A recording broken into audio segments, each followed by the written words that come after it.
Magandang araw mga kaibigan. Bigyan natin ng reaction opinion itong post 1 TV Philippines. Payag ito ni ex-congressman Mike Defensor na hindi niya uurungan si Matibag kahit sinampahan na siya ng kaso. Defensor, hindi ako uurong, hindi ako tatahimik matapos sampahan ng kaso. Naglabas ng pahayag si dating kongresista Mike Defensor matapos siyang sampahan ng mga reklamong inihain ng NBI sa Pasig Prosecutor's Office. Ayon kay Defensor, isinama rin sa reklamo ang kanyang asawa at dalawa niyang anak. Sa kabila nito, iginit niyang hindi siya uurong o matatahimik. Ito ang kanyang pahayag. Ang aking pananampalataya sa Diyos at ang hinaing ng ating mga kababayan ang aking tanging pinanghahawakan. Hindi ako uurong, hindi ako tatahimik. Nauna nang nagsampa ang NBI ng mga reklamong qualified human trafficking, acts that promote trafficking in persons at use of trafficked persons laban kay Defensor at iba pang individual.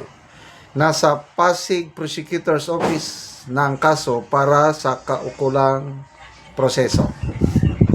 Ito po ang post ni Mike Defensor sa kanyang social media account. Sabi niya, good job, Matipog.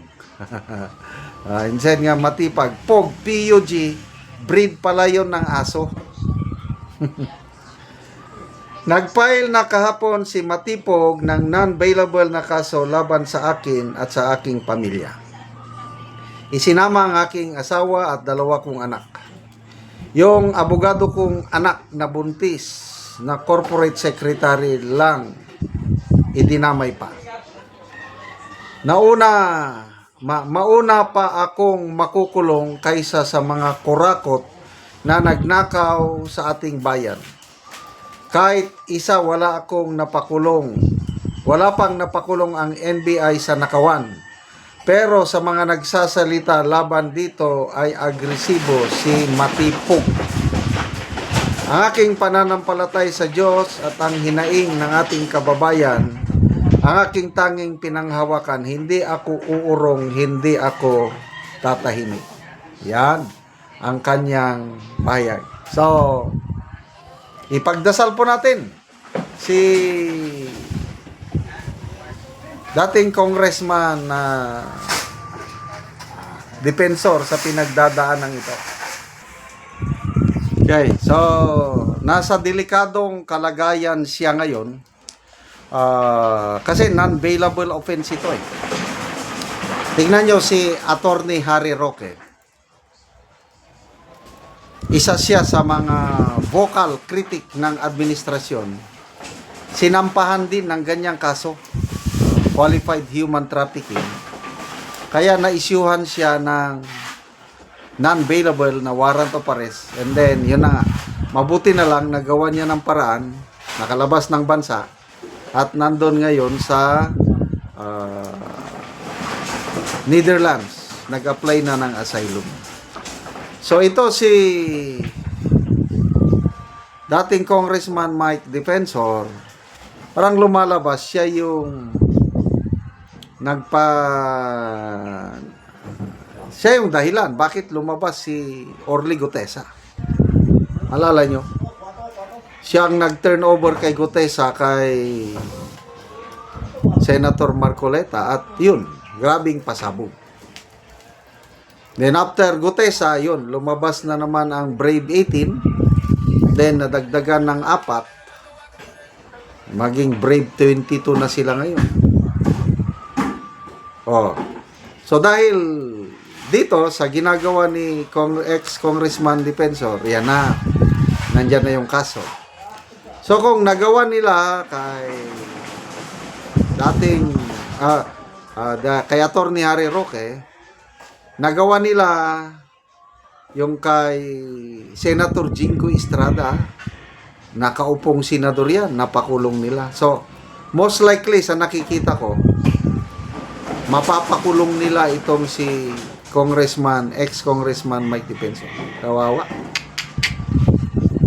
Mahirap yan, non-bailable eh. Kaya lang, sabi niya, hindi ako urong. Wow, parang si Senator Marcoleta rin.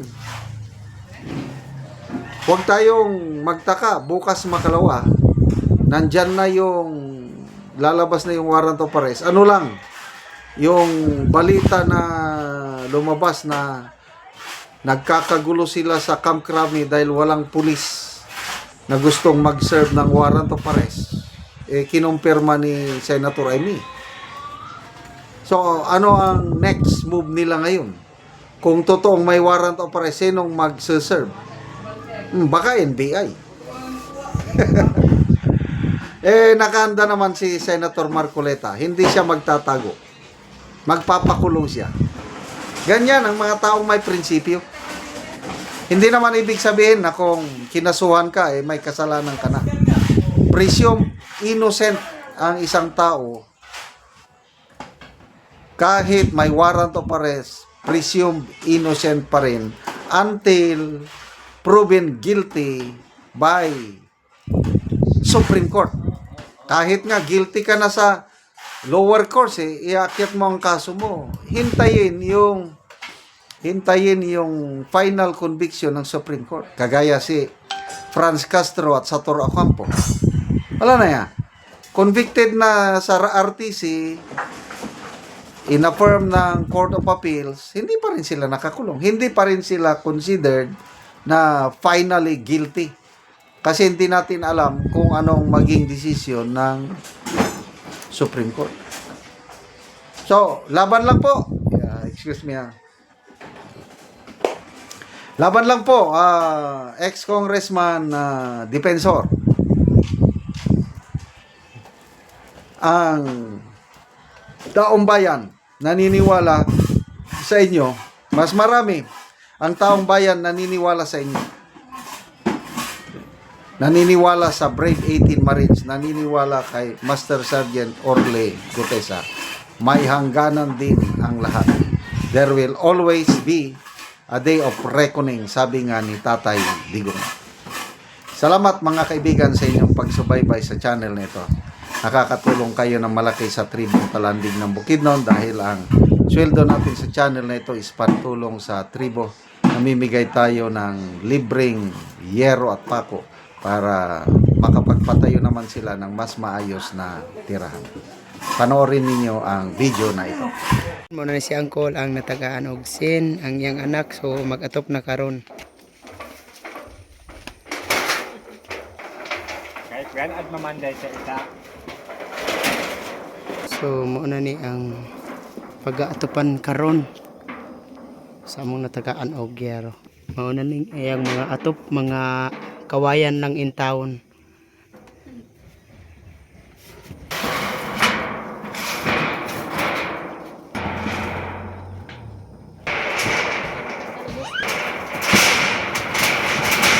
O muna ni ang ilang atop nga kawayan lang.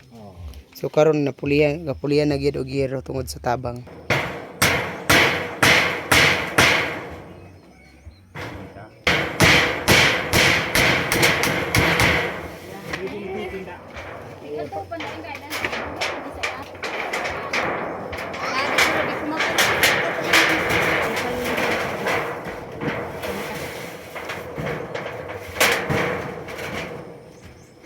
O karon human na gyud sa pag-atop ang among gihatag nga makita gyud nato nga maayo na gyud nga tan-awon napulian natong mga kawayan lang nga mga atop ganina.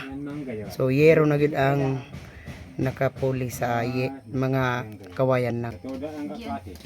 Salamat sa Ginoo ug salamat sa nagtabang sa sin, di nagyud mi maulanan. Salamat kaayo. So pila na to ka tuig ang inyong atop nga kawayan lang? Tulo na ka tuig to. Tulo na ka tuig. Oh. So nangagapok na gyud. Oh. Busa man si Papa mo apit nagakahulog sa natanggal sa among atop. Lagi. So kuan gyud. Sa kalisod, di nagyud mi makapalit og hero kay puto brang among kwarta sa pagkaon namo.